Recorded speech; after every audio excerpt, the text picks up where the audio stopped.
Estamos al aire.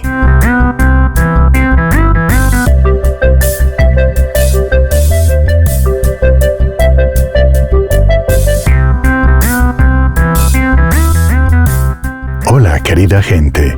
Hoy tendremos un cuento tristemente gracioso del peruano Julio Ramón Ribeiro. Escuchemos.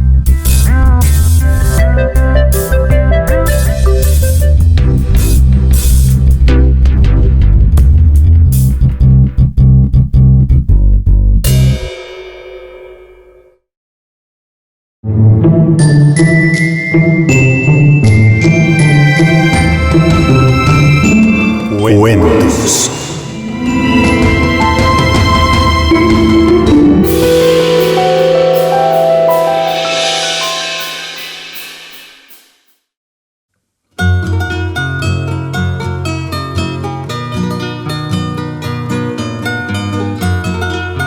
Alienación, por Julio Ramón Ribeiro, escrito en París en 1954. A pesar de ser Sambo y de llamarse López, quería parecerse cada vez menos a un zaguero de Alianza Lima y cada vez más a un rubio de Filadelfia. La vida se encargó de enseñarle que si quería triunfar en una ciudad colonial, más valía saltar las etapas intermedias y ser antes que un blanquito de acá, un gringo de allá. Toda su tarea en los años que lo conocí consistió en deslopizarse y desambarse lo más pronto posible y en americanizarse antes de que le cayera el huaico y lo convirtiera para siempre, digamos, en un portero de banco o en un chofer de colectivo. Tuvo que empezar por matar al peruano que había en él y por coger algo de cada gringo que conoció. Con el botín se compuso una nueva persona, un ser hecho de retazos que no era ni sambo ni gringo. El resultado de un cruce contra natura, algo que su vehemencia hizo derivar, para su desgracia, de sueño rosado a pesadilla infernal. Pero no nos anticipemos. Precisemos que se llamaba Roberto, que años después se le conoció por Bobby, pero que en los últimos documentos oficiales figura con el nombre de Bob. En su ascensión vertiginosa hacia la nada, fue perdiendo en cada etapa una sílaba de su nombre. Todo empezó la tarde en que un grupo de blanquiñosos jugábamos con una pelota en la Plaza Bolognesi. Era la época de las vacaciones escolares y los muchachos que vivíamos en los chalets vecinos, hombres y mujeres, nos reuníamos allí para hacer algo con esas interminables tardes de verano. Roberto iba también a la plaza, a pesar de estudiar en un colegio fiscal y de no vivir en chalet, sino en el último callejón que quedaba en el barrio. Iba a ver jugar a las muchachas y a ser saludado por algún blanquito que lo había visto crecer en esas calles y sabía que era hijo de la lavandera. Pero en realidad, como todos nosotros, iba para ver a Queca. Todos estábamos enamorados de Queca, que ya llevaba 2 años siendo elegida reina en las representaciones de fin de curso. Queca no estudiaba con las monjas alemanas del Santa Úrsula, ni con las norteamericanas del Villa María, sino con las españolas de la Reparación, pero eso nos tenía sin cuidado, así como que su padre fuera un empleadito que iba a trabajar en ómnibus o que su casa tuviera un solo piso y geranios en lugar de rosas. Lo que contaba entonces era su tez capulí, sus ojos verdes, su melena castaña, su manera de correr, de reír, de saltar y sus invencibles piernas, siempre descubiertas y doradas, y que con el tiempo serían legendarias. Roberto iba solo a verla jugar, pues ni los mozos que venían de otros barrios de Miraflores y más tarde de San Isidro y de Barranco lograban atraer su atención. Peluca Rodríguez se lanzó una vez de la rama más alta de un ficus. Lucas de Tramontana vino en una reluciente moto que tenía 8 faros. El Chancho Gómez le rompió la nariz a un heladero que se atrevió a silbarnos. Armando Wolf estrenó varios ternos de lanilla y hasta se puso corbata de mariposa, pero no obtuvieron el menor favor de Queca. Queca no le hacía caso a nadie. Le gustaba conversar con todos, correr, brincar, reír, jugar voleibol y dejar al anochecer a esa banda de adolescentes sumidos en profundas tristezas sexuales que solo la mano caritativa, entre las sábanas blancas, consolaba. Fue una fatídica bola a la que alguien arrojó esa tarde y que Keka no llegó a alcanzar y que rodó hacia la banca donde Roberto, solitario, observaba. Era la ocasión que esperaba desde hacía tanto tiempo. De un salto, aterrizó en el césped, gateó entre los macizos de flores, saltó el seto de granadilla, metió los pies en una acequia y atrapó la pelota que estaba a punto de terminar en las ruedas de un auto. Pero cuando se la alcanzaba, Keka, que estiraba ya las manos, pareció cambiar de lente. Observaba algo que nunca había mirado. Un ser retaco, oscuro, bembudo y de pelo ensortijado. Algo que tampoco le era desconocido, que había tal vez visto como veía todos los días las bancas o los ficus. Y entonces se apartó aterrorizada. Roberto no olvidó nunca la frase que pronunció Keka al alejarse a la carrera. «Yo no juego con zambos». Estas 5 palabras decidieron su vida. Todo hombre que sufre se vuelve observador, y Roberto siguió yendo a la plaza en los años siguientes, pero su mirada había perdido toda inocencia. Ya no era el reflejo del mundo, sino el órgano vigilante que cala, elige, califica. Keka había ido creciendo, sus carreras se hicieron más moderadas, sus faldas se alargaron, sus saltos perdieron en impudicia y su trato con la pandilla se volvió más distante y selectivo. Todo eso lo notamos nosotros, pero Roberto vio algo más, que Keka tendía a descartar de su atención a los más trigueños, a través de sucesivas comparaciones, hasta que no se fijó más que en Chalo Sander, el chico de la banda que tenía el pelo más claro, el cutis sonrosado, y que estudiaba además en un colegio de curas norteamericanos.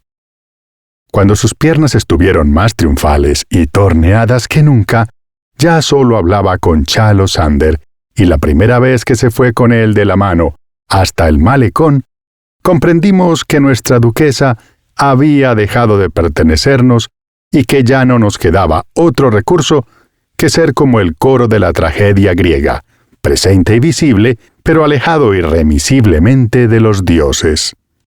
Desdeñados, despechados, nos reuníamos después de los juegos en una esquina, donde fumábamos nuestros primeros cigarrillos y nos acariciábamos con arrogancia el bozo incipiente y comentábamos lo irremediable. A veces entrábamos a la pulpería del Chino Manuel y nos tomábamos una cerveza. Roberto nos seguía como una sombra. Desde el umbral nos escrutaba con su mirada, sin perder nada de nuestro parloteo, y le decíamos a veces: «Hola, Sambo, tómate un trago». Y él siempre: «No, gracias, será para otra ocasión».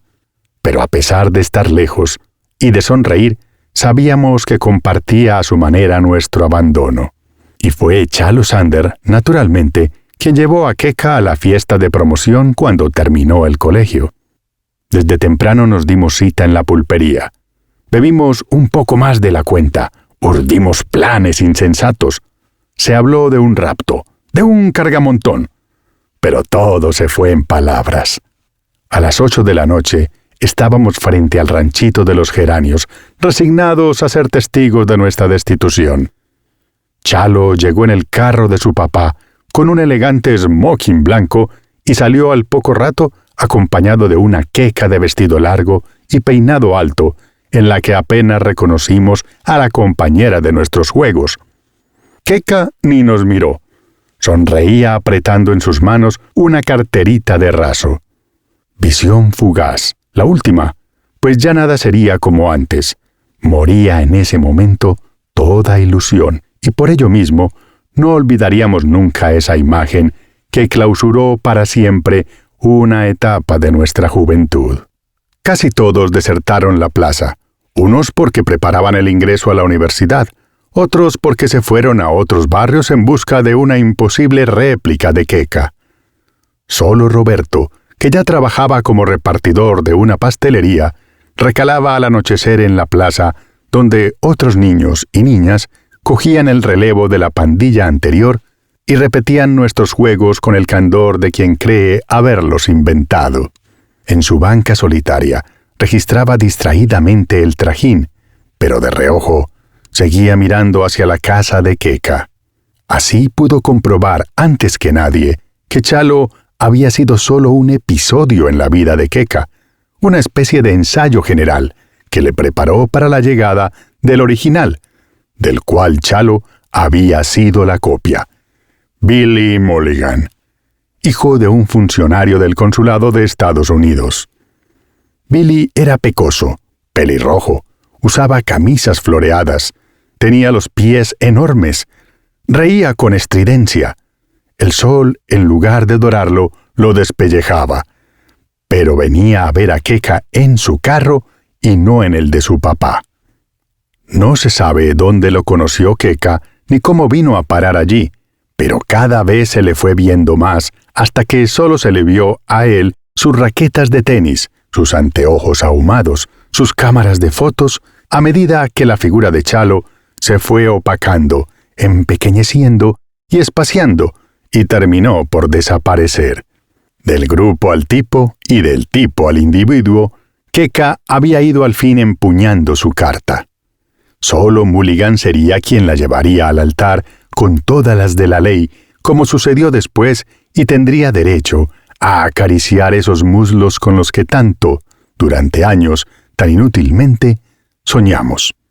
Las decepciones en general, nadie las aguanta, se echan al saco del olvido, se tergiversan sus causas, se convierte en motivo de irrisión y hasta en tema de composición literaria. Así, el Chancho Gómez se fue a estudiar a Londres. Peluca Rodríguez escribió un soneto realmente cojonudo. Armando Wolf concluyó que Queca era una guachafa y Lucas de Tramontana se jactaba mentirosamente de habérsela pachamanqueado varias veces en el malecón. Fue solo Roberto el que sacó de todo esto una enseñanza veraz y tajante. O Mulligan o nada. ¿De qué le valía ser un blanquito más si había tantos blanquitos fanfarrones, desesperados, indolentes y vencidos? Había un estado superior, habitado por seres que planeaban, sin macularse sobre la ciudad gris, y a quienes se cedía, sin peleas, los mejores frutos de la tierra. El problema estaba en cómo llegar a ser un Mulligan, siendo un sambo. Pero el sufrimiento aguza también el ingenio, cuando no mata, y Roberto se había librado a un largo escrutinio y trazado un plan de acción. Antes que nada, había que desambarse. El asunto del pelo no le fue muy difícil. Se lo tiñó con agua oxigenada y se lo hizo planchar. Para el color de piel ensayó almidón, polvo de talco, polvo de arroz y talco de botica hasta lograr el componente ideal. Pero un sambo teñido y empolvado sigue siendo un sambo. Le faltaba saber cómo se vestían, qué decían, cómo caminaban, lo que pensaban, quiénes eran en definitiva los gringos.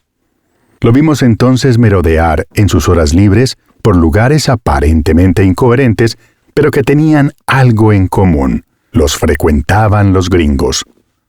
Unos lo vieron parado en la puerta del country club, otros a la salida del colegio Santa María. Lucas de Tramontana juraba haber distinguido su cara tras el seto del campo de golf. Alguien lo sorprendió en el aeropuerto tratando de cargarle la maleta a un turista. No faltaron quienes lo encontraron deambulando por los pasillos de la embajada norteamericana. Esta etapa de su plan le fue preciosa. Por lo pronto confirmó que los gringos se distinguían por una manera especial de vestir que él calificó, a su manera, de deportiva, confortable y poco convencional. Fue por ello uno de los primeros en descubrir las ventajas del blue jean, el aire vaquero y varonil de las anchas correas de cuero rematadas por gruesas hebillas, la comodidad de los zapatos de lona blanca y suela de caucho, el encanto colegial que daban las gorritas de lona con visera, la frescura de las camisas de manga corta a flores o anchas a rayas verticales, la variedad de casacas de nylon cerradas sobre el pecho con una cremallera, o el sello pandillero, provocativo y despreocupado, que se desprendía de las camisetas blancas con el emblema de una universidad norteamericana. Todas estas prendas no se vendían en ningún almacén. Había que encargarlas a Estados Unidos, lo que estaba fuera de su alcance. Pero a fuerza de indagar, descubrió los remates domésticos. Había familias de gringos que debían regresar a su país y vendían todo lo que tenían, previo anuncio en los periódicos. Roberto se constituyó antes que nadie en esas casas y logró así hacerse de un guardarropa en el que invirtió todo el fruto de su trabajo y de sus privaciones. Pelo planchado y teñido, blue jeans y camisa vistosa, Roberto estaba ya a punto de convertirse en Bobby. Todo esto le trajo problemas. En el callejón, decía su madre cuando venía a casa, le habían quitado el saludo al pretencioso. Cuanto más, le hacían bromas o lo silbaban como a un marica. Jamás daba un centavo para la comida. Se pasaba horas ante el espejo. Todo se lo gastaba en trapos. Su padre, añadía la negra, podía haber sido un blanco roñoso que se esfumó como Fu Manchú al año de conocerla, pero no tenía vergüenza de salir con ella ni de ser piloto de barco. Entre nosotros, el primero en ficharlo fue Peluca Rodríguez, quien había encargado un blue jean a un sobrecargo de la Braniff. Cuando le llegó, se lo puso para lucirlo, salió a la plaza y se encontró de sopetón con Roberto, que llevaba uno igual. Durante días no hizo sino maldecir al Sambo. Dijo que le había malogrado la película, que seguramente lo había estado espiando para copiarlo. Ya había notado que compraba cigarrillos Lucky y que se peinaba con un mechón sobre la frente. Pero lo peor fue en su trabajo. Cahuí de Morales, el dueño de la pastelería, era un mestizo guatón, ceñudo y regionalista que adoraba los chicharrones y los valses criollos, y se había rajado el alma durante 20 años para montar ese negocio. Nada lo reventaba más que no ser lo que uno era. Cholo o blanco era lo de menos. Lo importante era la mosca, el agua, el molido. Conocía miles de palabras para designar el dinero. Cuando vio que su empleado se había teñido el pelo, aguantó una arruga más en la frente. Al notar que se empolvaba, se tragó un carajo que estuvo a punto de indigestarlo. Pero cuando vino a trabajar, disfrazado de gringo, le salió la mezcla de papá, de policía, de machote y de curaca que había en él y lo llevó del pescuezo a la trastienda. La pastelería Morales Hermanos era una firma seria. Había que aceptar las normas de la casa. Ya había pasado por alto lo del maquillaje, pero si no venía con mameluco, como los demás repartidores, lo iba a sacar de allí de una patada en el culo. Roberto estaba demasiado embalado para dar marcha atrás y prefirió la patada. Fueron interminables días de tristeza mientras buscaba otro trabajo. Su ambición era entrar a la casa de un gringo como mayordomo, jardinero, chofer o lo que fuese. Pero las puertas se le cerraban una tras otra. Algo había descuidado en su estrategia y era el aprendizaje del inglés. Como no tenía recursos para entrar a una academia de lenguas, se consiguió un diccionario que empezó a copiar aplicadamente en un cuaderno. Cuando llegó a la letra C, tiró el arpa, pues ese conocimiento puramente visual del inglés no lo llevaba a ninguna parte. Pero allí estaba el cine, una escuela que además de enseñar, divertía. En la cazuela de los cines de estreno pasó tardes íntegras viendo en idioma original westerns y policiales. Las historias le importaban un comino. Estaba solo atento a la manera de hablar de los personajes. Las palabras que lograba entender las apuntaba y las repetía hasta grabárselas para siempre. A fuerza de ver los films, aprendió frases enteras y hasta discursos. Frente al espejo de su cuarto, era tan pronto el vaquero romántico, haciéndole una irresistible declaración de amor a la bailarina del bar, como el gánster feroz que pronunciaba sentencias lapidarias mientras cosía a tiros a su adversario. El cine, además, alimentó en él ciertos equívocos que lo colmaron de ilusión. Así creyó descubrir que tenía un ligero parecido con Elaine Ladd, que en un western aparecía en blue jeans y chaqueta a cuadros rojos y negros. En realidad solo tenían en común la estatura y el mechón de pelo amarillo que se dejaba caer sobre la frente. Pero vestido igual que el actor, se vio 10 veces seguidas la película y al término de esta se quedaba parado en la puerta, esperando que salieran los espectadores y se dijeran: «Pero mira, qué curioso ese tipo, se parece a Elaine Ladd». Cosa que nadie dijo, naturalmente, pues la primera vez que lo vimos en esa pose, nos reímos de él en sus narices.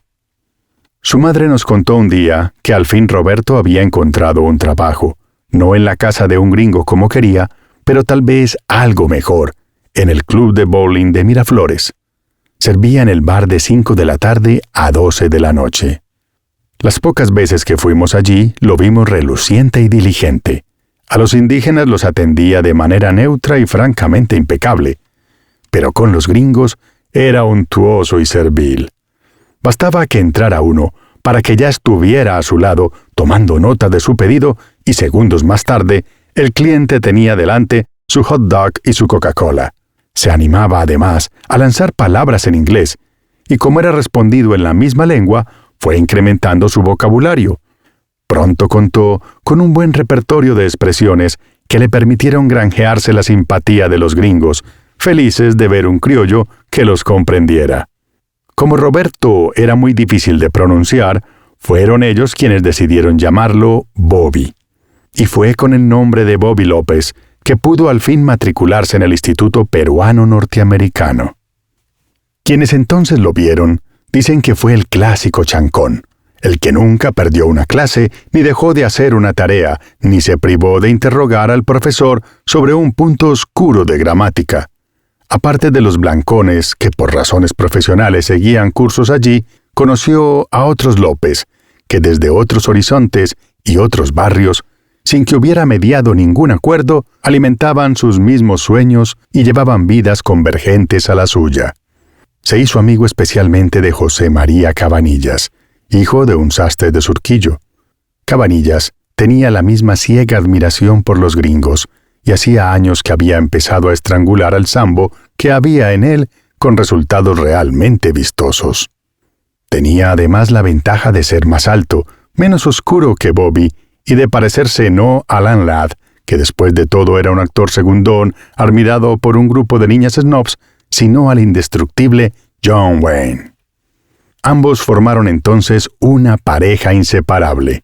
Aprobaron el año con las mejores notas y Mr. Brown los puso como ejemplo al resto de los alumnos, hablando de un franco deseo de superación.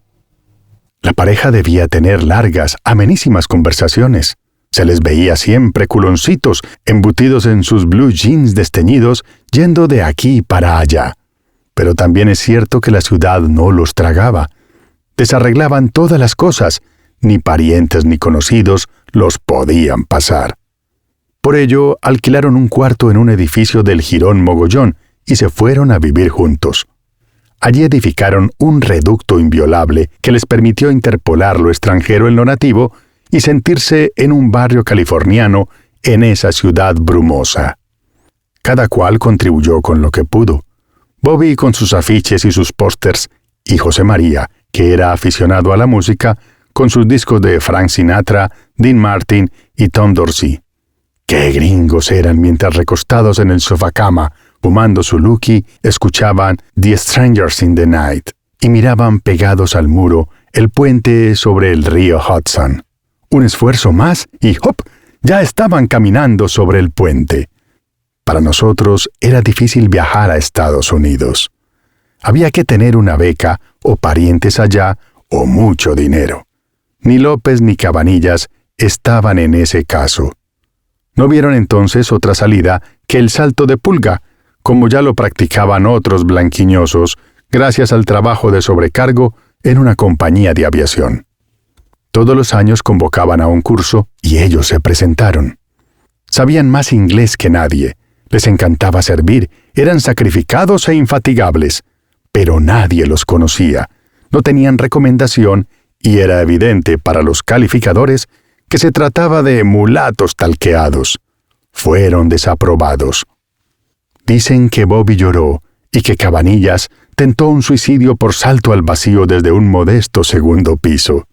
En su refugio de Mogollón pasaron los días más sombríos de su vida. La ciudad que los albergaba terminó por convertirse en un trapo sucio a fuerza de cubrirla de insultos y reproches. Pero el ánimo les volvió y nuevos planes surgieron. Puesto que nadie quería ver aquí con ellos, había que irse como fuese. Y no quedaba otra vía que la del inmigrante disfrazado de turista. Fue un año de duro trabajo, en el cual fue necesario privarse de todo a fin de ahorrar para el pasaje y formar una bolsa común que les permitiera defenderse en el extranjero. Así, ambos pudieron al fin hacer maletas y abandonar para siempre esa ciudad odiada en la cual tanto habían sufrido y a la que no querían regresar, así no quedara piedra sobre piedra. Todo lo que viene después es previsible, y no hace falta mucha imaginación para completar esta parábola. En el barrio dispusimos de informaciones directas, cartas de Bobby a su mamá, noticias de viajeros y al final, relato de un testigo. Por lo pronto, Bobby y José María se gastaron en un mes lo que pensaban les duraría un semestre. Se dieron cuenta además que en Nueva York se habían dado cita todos los López y Cabanillas del mundo, asiáticos, árabes, aztecas, africanos, ibéricos, mayas, chibchas, sicilianos, caribeños, musulmanes, quechuas, polinesios, esquimales, ejemplares de toda procedencia, lengua, raza y pigmentación, y que tenían solo en común el querer vivir como un yanqui, después de haber cedido su alma y haber intentado usurpar su apariencia. La ciudad los toleraba unos meses, complacientemente, mientras absorbía sus dólares ahorrados. Luego, como por un tubo, los dirigía hacia el mecanismo de la expulsión. A duras penas obtuvieron ambos una prórroga de sus visas mientras trataban de encontrar un trabajo estable que les permitiera quedarse, al par que las quecas del lugar, y eran tantas, les pasaban por las narices, sin concederle ni siquiera la atención ofuscada que nos despierta una cucaracha. La ropa se les gastó. La música de Frank Sinatra les llegaba al huevo. La sola idea de tener por todo alimento que comerse un hot dog, que en Lima era una gloria, les daba náuseas. Del hotel barato pasaron al albergue católico y luego a la banca del parque público. Pronto conocieron esa cosa blanca que caía del cielo, que los despintaba y que los hacía patinar como idiotas en veredas heladas y que era, por el color, una perfidia racista de la naturaleza. Solo había una solución. A miles de kilómetros de distancia, en un país llamado Corea, rubios estadounidenses combatían contra unos horribles asiáticos. Estaba en juego la libertad de Occidente, decían los diarios, y lo repetían los hombres de Estado en la televisión. Pero era tan penoso enviar a los boys a ese lugar. Morían como ratas, dejando a pálidas madres desconsoladas en pequeñas granjas, donde había un cuarto en el hatillo lleno de viejos juguetes. El que quisiera ir a pelear un año allí tenía todo garantizado a su regreso: nacionalidad, trabajo, seguro social, integración, medallas. Por todo sitio existían centros de reclutamiento. A cada voluntario, el país le abría su corazón. Bobby y José María se inscribieron para no ser expulsados. Y después de 3 meses de entrenamiento en un cuartel, partieron en un avión enorme. La vida era una aventura maravillosa. El viaje fue inolvidable. Habiendo nacido en un país mediocre, misérrimo y melancólico, haber conocido la ciudad más agitada del mundo, con miles de privaciones, es verdad, pero ya eso había quedado atrás. Ahora llevaban un uniforme verde, volaban sobre planicies, mares y nevados, empuñaban armas devastadoras y se aproximaban jóvenes aún, colmados de promesas, al reino de lo ignoto. La lavandera María tiene cantidades de tarjetas postales con templos, mercados y calles exóticas escritas con una letra muy pequeña y aplicada. ¿Dónde quedará Seúl? Hay muchos anuncios y cabarets. Luego, cartas del frente, que nos enseñó cuando le vino el primer ataque y dejó de trabajar unos días. Gracias a estos documentos, pudimos reconstruir bien que mal lo que pasó. Progresivamente, a través de sucesivos tanteos, Bobby fue aproximándose a la cita que había concertado desde que vino al mundo.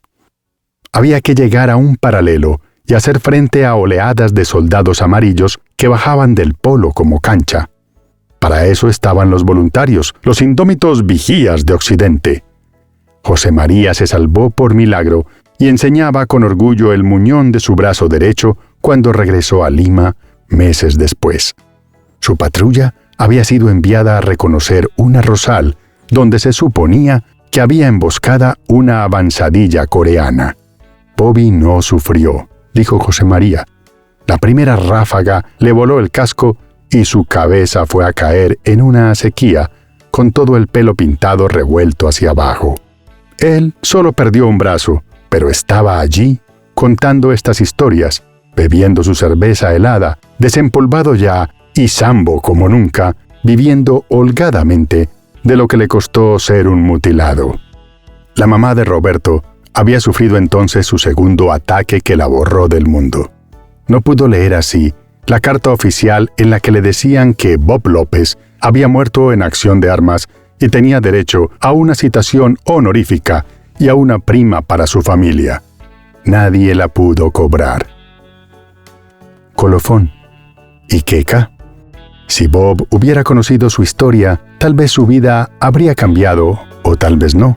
Eso nadie lo sabe. Billy Mulligan la llevó a su país, como estaba convenido, a un pueblo de Kentucky donde su padre había montado un negocio de carnes de cerdo enlatada. Pasaron unos meses de infinita felicidad en esa linda casa con amplia calzada, verja, jardín y todos los aparatos eléctricos inventados por la industria humana. Una casa, en suma, como las que había en 100,000 pueblos de ese país continente. Hasta que a Billy le fue saliendo el irlandés que disimulaba su educación puritana, al mismo tiempo que los ojos de Keka se agrandaron y adquirieron una tristeza limeña. Billy fue llegando cada vez más tarde. Se aficionó a las máquinas tragamonedas y a las carreras de auto. Sus pies le crecieron más y se llenaron de callos. Le salió un lunar maligno en el pescuezo.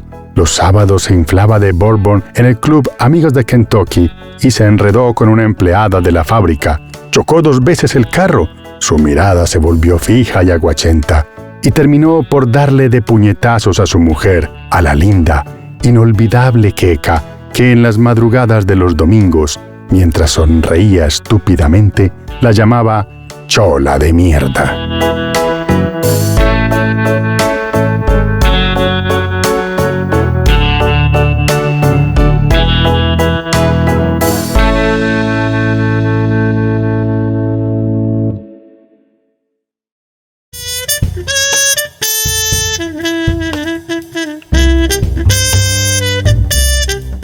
Y así llegamos, amigos oyentes, al final de otra emisión de Al Aire, Crónicas, Cuentos y Relatos.